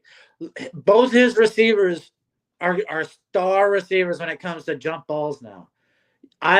Whether he throws to the left side or to the right side, as long as he throws it over the corner's head, it's going to be caught. With Brian Thomas, and my boy Hunter, they got weapons. All right. Now, am I a fan of ETN? No. But I like his backup. And I think they'll be all right. They're going to win this division this year. Wow. Well, how does message Kyle? He's just read it. So he gets back to me in a second. Yeah. I like the over. I'll go the over, man. But I don't know if I go 11-6 good, but we'll see. We'll see. They could top out 11-6, and I really think they will. I mean, they have a good quarterback to do some stuff here, so we'll see. All right. The last team here, the Tennessee Titans, last year went 3-14. This year, the overall number is 5.5 wins. Of course, number one pick in the draft, Cam Ward is a quarterback. By the way, Kyle sent me a text saying 11-6. He's out of his mind.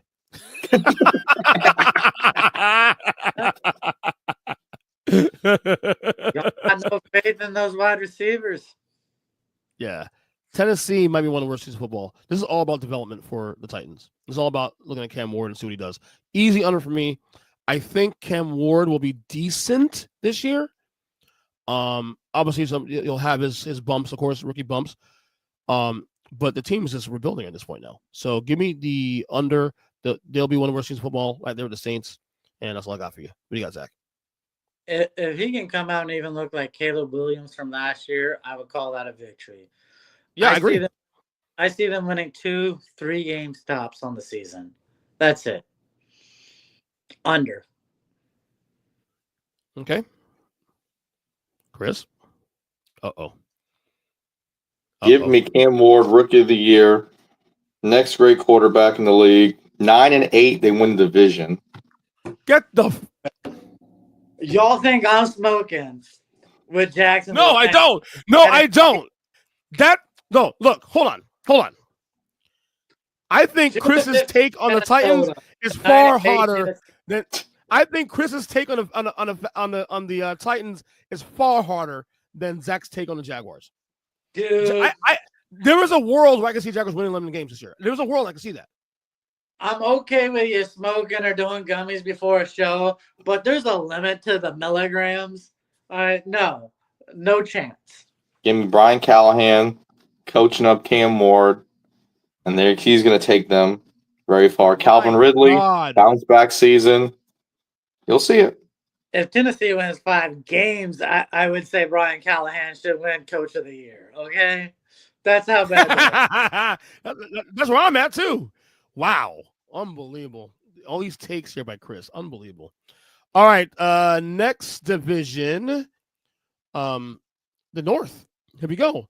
The Baltimore Ravens last year went 12-5. This year, over under 11.5 wins. So, Lamar Jackson once again ascending. Probably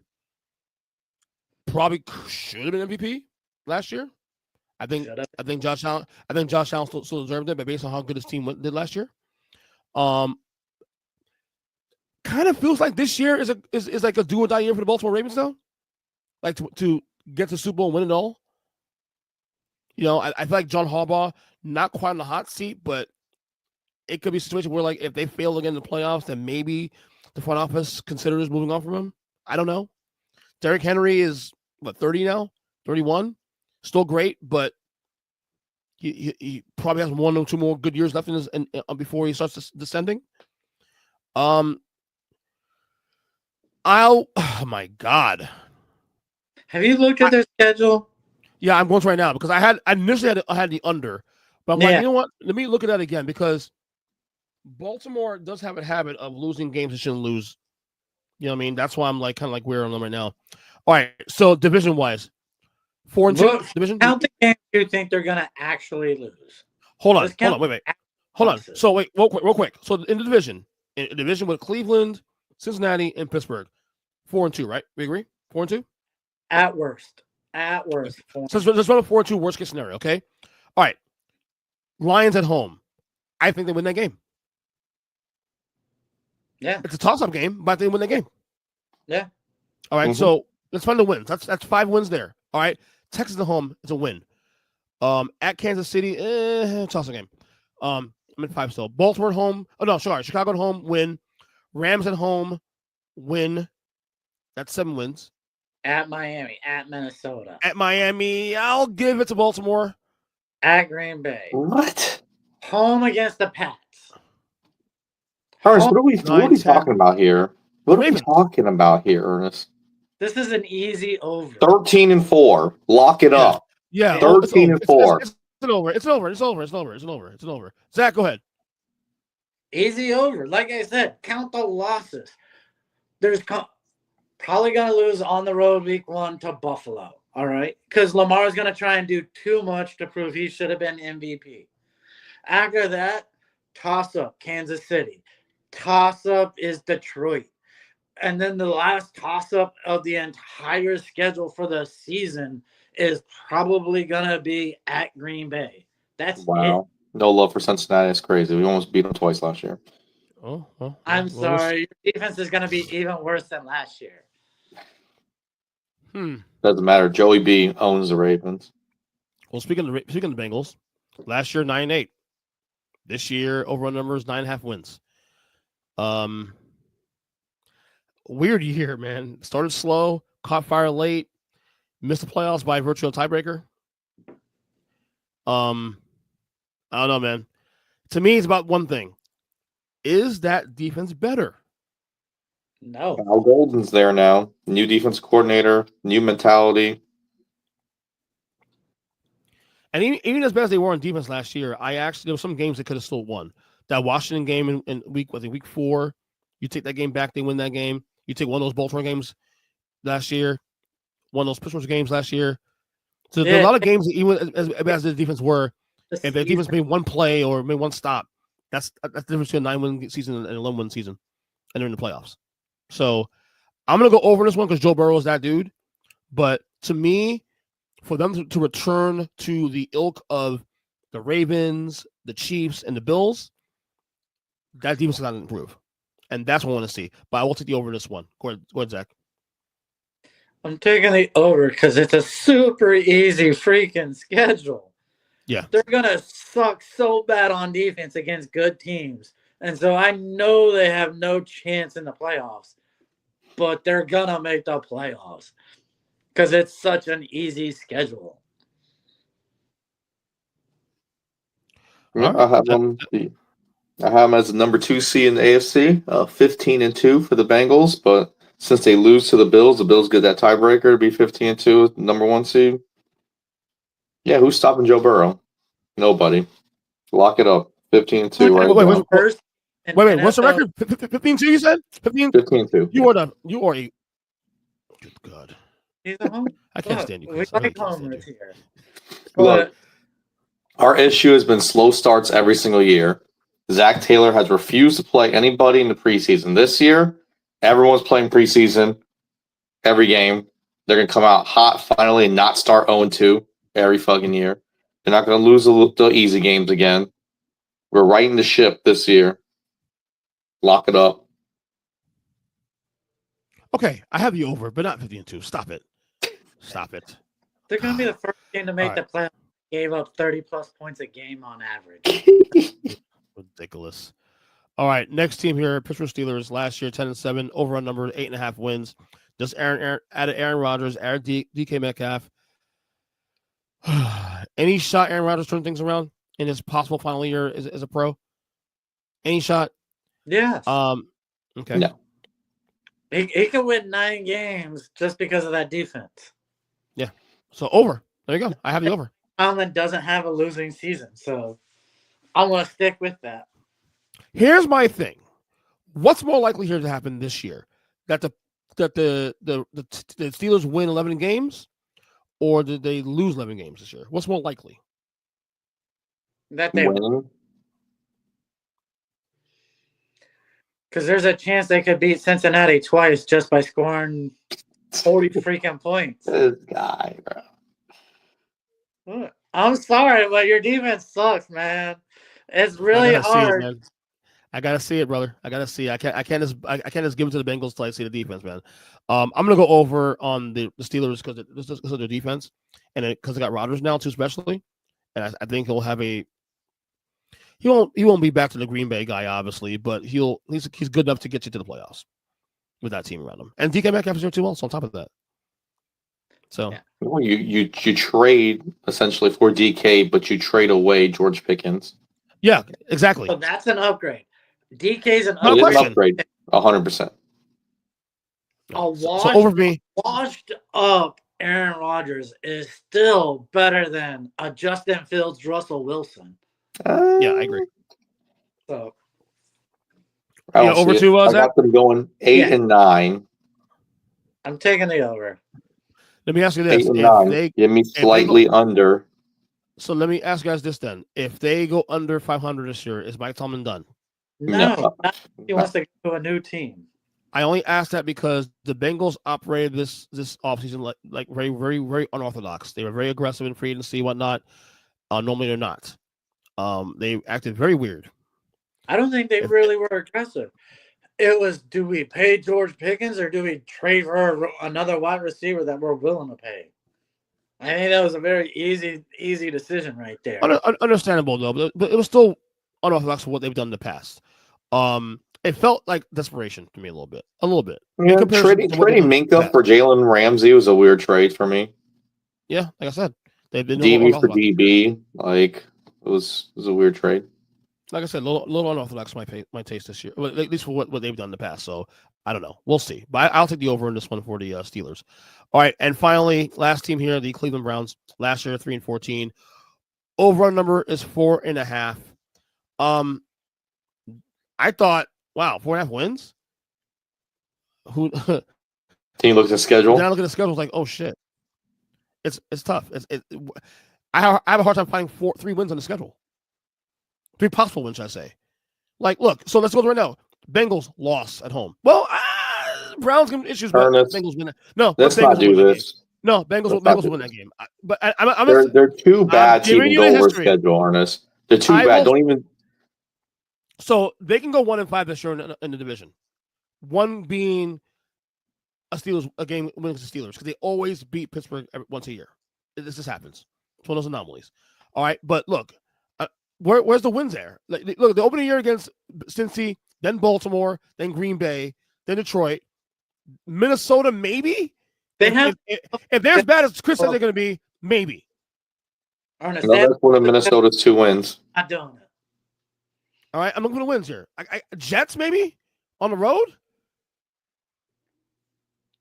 The Raiders. That might be the first win of the season right there. Raiders on the road. Dude, this is actually easy under. Yeah. Yes. Why are we wasting our breath? 1-16, another 1-16 AFC team. Lock it up. So they suck. Joe Flacco's a starter. The real question is, how fast do they pivot off of Joe?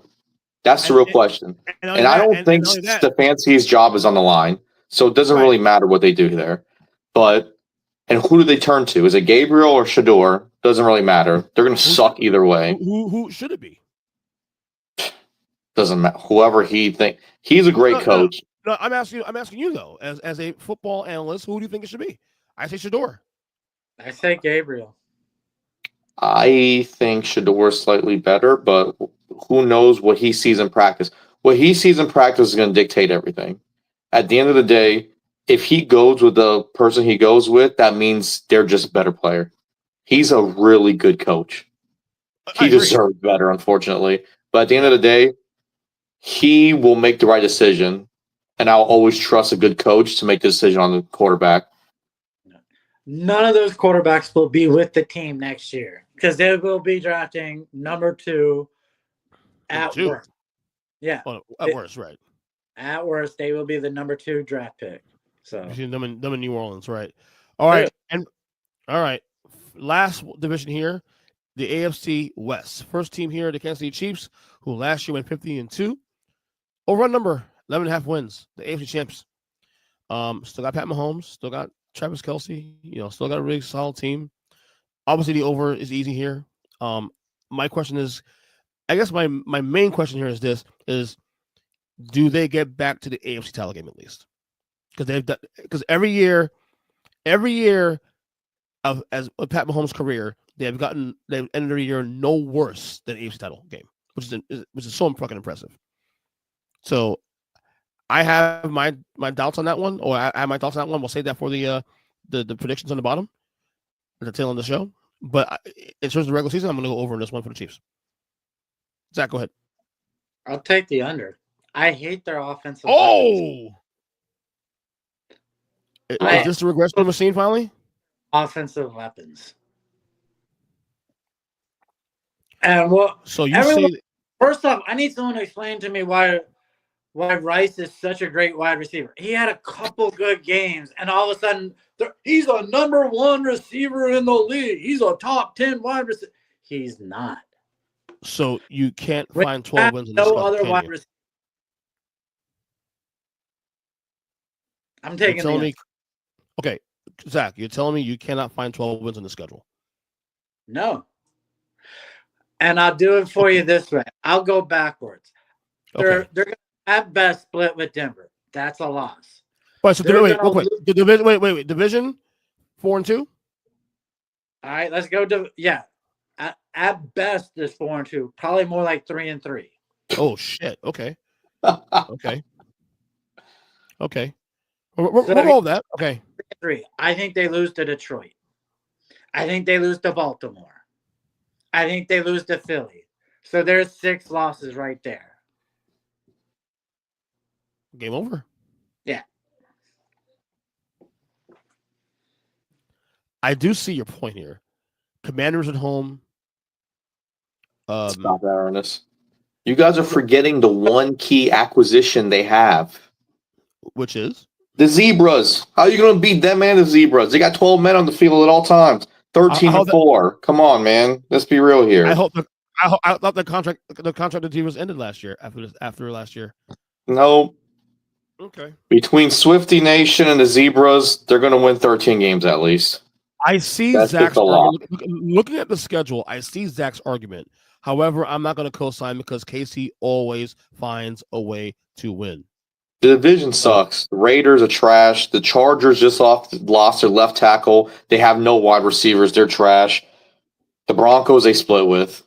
5-1 easy. So I'll go over, but I do see the argument. I actually have 12-5 anyway, so it's not too far-fetched. All right, Next team here we have. Wait, did you go over? Oh, you went over. You said. All right, 13-4. Yeah. LA Chargers last year 11-6. This year over number is 9.5 wins. You mentioned it. Lost at left tackle. It's not just Herbert, just Jim Harbaugh, second year's coach. I'll go over because I trust Jim Harbaugh, but that losing a tackle for the season is not going to be. It's going to be tough. I still think they'll be a no worse 10-7 team, but yeah, this could be interesting here. So, what you got here, Zach? I got the over, and I don't care that they lost their left tackle. They're gonna be a run-first offense. If you're a run-first offense, you're controlling the clock. You have a talented defense. And again, if you're a run-first offense, your defense is not on the field long enough to get it because they are a brittle defense. But, yeah, I'll take the over. Your best pass rusher is 800-year-old Khalil Mack. Joey Bosa's gone. I mean, Ladd McConkey's literally the only wide receiver on the team worth a shit. Will Dissly at tight end, maybe. No Rashawn Slater. That's a huge loss. Hey, it's Jim Harbaugh, though, Kris. Yeah, 6-11. This ain't the San Francisco 49ers he was coaching. Bro, slow down. Absolutely sucks. Bro, that's crazy. 6-11? Wow. Yes. Their team is that much worse this year than was last year. That's a lot of takes. Bro, Kris, you have a lot of takes going on here, man. What's going on with you? You're going to see it. Oh, we'll see. We'll definitely see it. Something. All right, 2 more teams here. Denver Broncos last year 10-7. Overall number this year 9.5 wins. Another tough one because, like Houston last year, could you see Denver regressing a little bit? It's possible. Whew. I marked this over, but I want to go through that schedule again one more time before I really sign off on that. All right. So Denver in the division should be 3-3, right? KC split. Chargers split. I think the Raiders split with them too. Also, the Raiders are gonna be competitive this year, in my opinion. Jesus. 3-3. That's the bottom there. All right. So here's your schedule. Titans opening up. Titans should be a win. On the road against the Colts, a win. On the road. Yes. Yeah, that's 2 wins. Chargers just split earlier, so loss to the Eagles. Bengals game on the road. Loss. Well, at home. Oh no, home. Sorry, home game. Still a loss apparently because it's 15-2. Yes, right. Jets win. Giants win. Dallas at home should be a win because of conditions. That's 6 wins there, right? 6 wins there. Yeah. Houston on the road. That's a loss. Washington on the road. That's a loss. Green Bay at home could be a win. Could be a win. We'll see. There's a loss for them beating Houston on the road than beating Green Bay at home.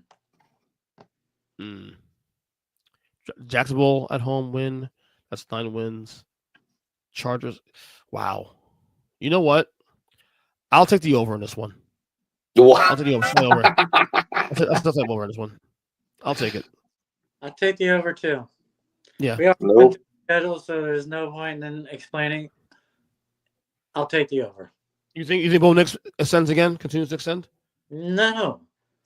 I don't like him as a quarterback, but he does just enough, and he's got a great coach, and he has a phenomenal defense that got upgraded. He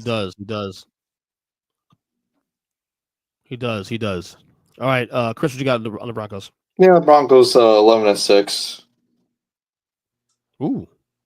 And guess what? All right. That still doesn't get him in the playoffs, but yeah. 11-6? Yeah. Well, the AFC is tough. crazy though. So yeah, AFC's tough. So I can see that argument. All right, finally, last team here we have the Las Vegas Raiders, who last year went 4-13. The over/under number is 6.5 wins. Of course, you got Geno Smith as quarterback. You got Pete Carroll as head coach. I think this team will be very, very competitive. I struggled with this one for a while. I'm going to take a slight over 7-10, just because the fact that Geno's not a bad quarterback. He'll get you some wins there when you need him, but we'll see. I don't know. The schedule's kind of doable. I mean, you have the Eagles there, and a couple of Chiefs. They obviously play the Chiefs over here, but their out of division schedule is not horrible. Dallas at home, you could probably beat Dallas at home. Yeah, I can see 7 wins here on the schedule. Why not? But Pete Carroll too, especially. Yeah, why not? Give me 7-10. Zach, what you got? I'll take the over, all because of their out of division games. Right. Out of division. Pats, Bears, Colts, Titans, Cleveland. Toss up, even though I like Jacksonville. Yes. Don't forget the Giants at the end of the season. So if they're trying to play for something. So yeah. So what they'll do? They're going 2-14, 2-4 in division. That's 2. You gotta find 5 more wins. I think that's possible. Yeah. So I'll take the over. Yeah. Kris, oh my God, here you go. I'm just gonna ask you, honestly. Pete Carroll, Geno Smith, they are upgrades. Ashton Genty, they're upgrades. Brock Bowers still going to do his thing. The team will look better, but they're going to run back that 4-13 record back to back, chalk it down 4-13 again. They suck. Damn. Max Crosby's there by himself on defense. At least that's one guy playing defense versus Bengals. Yeah. No, I like them to be a more entertaining team. They are a league pass type of team. Fun to watch, but they're not going to be winning games. Pete Carroll was already the oldest coach 6 years ago. He is decrepit now. What are we talking about here? decrepit. Why do you hate on old people? They run our country. For real, bro? What the hell? He's the Biden of the league, okay? But he's at that point now, at the end of his term. He's the Trump of the league because he's got energy. He may be a lost cause, but he's got energy. He's Trump. No. Yes, I agree. 4-13, run it back. All right. Let's get to the predictions here now, officially. Fellas, NFC first. Give me your division winners across the board. I'll go Eagles, Lions, Buccaneers, and Rams. Zach? I got Eagles, Lions, Bucks, and 49ers. Okay. I'm Kris? the same way. Eagles, Lions, Bucks, 49ers. All right. All right. NFC wildcards, I have Packers, Commanders, and I don't know why I'm doing this shit. I'm going to go. I'm changing this pick. Fuck this. How many wild Niners. cards are there? Just 3. 3? Niners. I'll go Niners. So, Commanders, Packers, and I got tough ones, Rams, Falcons. Just because I don't know about Stafford's health enough, I'll worry about it. I'm going to go Falcons. Holy shit, I lost my fucking I accidentally pressed the wrong button and erased my rest of my list here for the my shit here. No worries. I know my heart. All right. Say it again one time on Zach on your wild cards. My wild cards, Commanders, Packers, and what was it? Falcons. Okay. Kris? I have Falcons, Commanders, and then I had 3 teams tied at 10-7. So between the Packers, Bears, and Cardinals, I didn't go through the stats to see who would win the tiebreaker there. But I'm just going to say that the Bears going to be the third team in. But I have those 3 teams all tied at 10-7. Okay. AFC division winners, I have the Bills. The Bills, the Texans. I lost my fucking list. So the Bills, Texans, Ravens, and Chiefs. Zach, what you got? I have Bills, Ravens, Jags. Fucking crazy. And Broncos. Kris? I have Bills, Tennessee, even though they're tied at 9-8 with the Texans, they have the tiebreaker. So tie-ins in Bengals and Chiefs. All right. As for wild cards, I have the Bengals, I have the Steelers, and I have who's on team I had there in the division? The Chargers. I got Chiefs, Bengals, and Texans as wild cards. All right. I have the Ravens, Broncos, and Pats. Pats. Wow, that's interesting.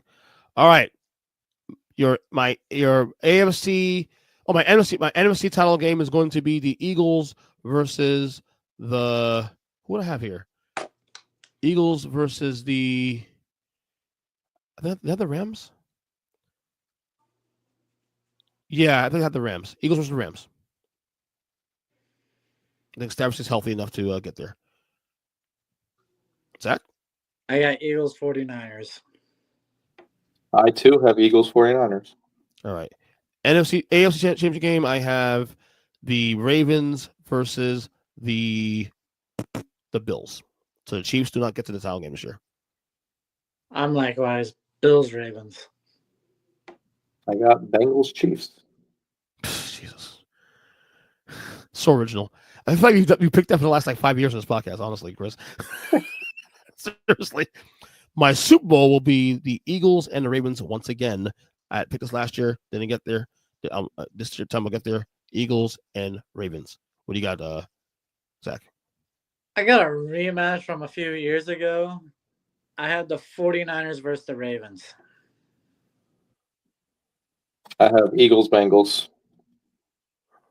All right. Eagles, Bengals. Okay. My Super Bowl champion will be it should have been last year, but the crown champion of Lamar Jackson. Give me the Ravens. Likewise. Give me the Eagles again, back to back. Oh God, Howie Roseman's just too damn good. Howie Roseman's a monster. I totally agree with you, but I'm wishcasting here, brother. I'm wishcasting. All right, coach of the year for me is Dan Campbell. I think he'll do great. Winning less games last year, but because of the situation of losing his coordinators, he'll find a way to sustain. So give me Dan Campbell's coach of the year. Zach, what you got? This one was tough because I wanted to give it to Shanahan for bringing the 49ers back, but I went with the Jags coach, Liam Cohen. Yeah, that makes sense. That makes perfect sense based on what you were saying earlier. Kris? I have Mike Vrabel winning it with the Pats.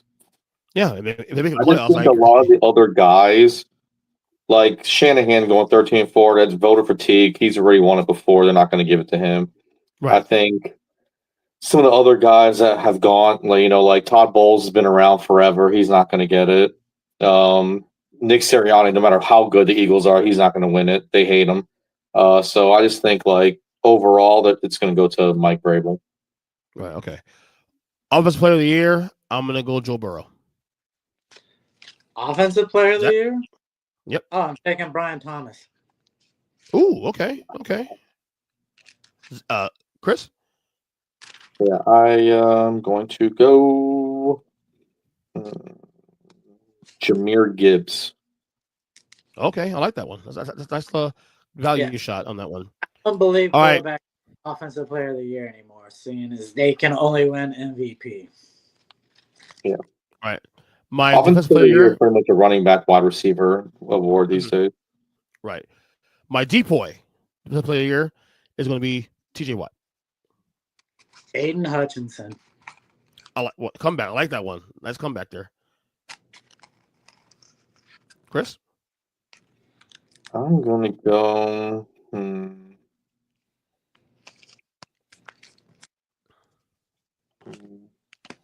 I'm going to go crazy one. I'm going to go Jesse Bates III.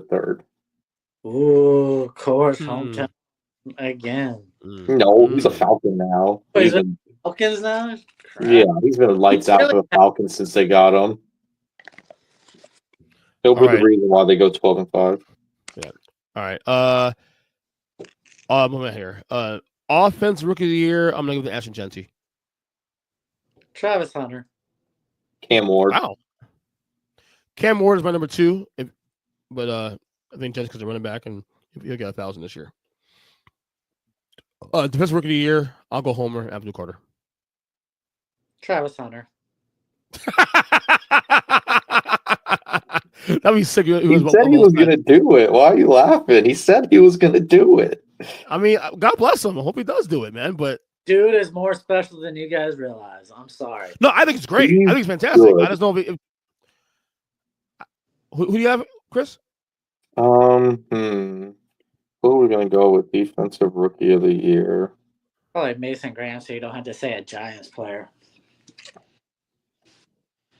I'm going to do it, but I think I'm going to go Abdul Carter, too. I think he's just in a good situation. Even though they're not going to be – a lot of teams are run the ball against him, being next to Dexter Lawrence is going to get him the opportunities he needs, with Brian Burns on the other side of the line. Yeah, he's just going to get the opportunities with that line to put up some numbers. Yeah. All right, and finally, MVP, I'm going to go – it'll be a start MVP of his career. It'll be Lamar Demetrius Jackson. Zach? Burrow. They wanted to give it to him last year. You could tell they wanted to give it to him. They're going to do the same thing with Josh Allen. They're going to give it. I will say this much: it will require him winning division, though, to do that. They're going to screw over Lamar Jackson, who's going to have a phenomenal year with phenomenal stats and phenomenal winning, and they'll give it to Joe Burrow because they couldn't give it to him last year because he. But the thing is, though, Lamar probably deserved it last year, but because he did worse, his team did worse than the year before that.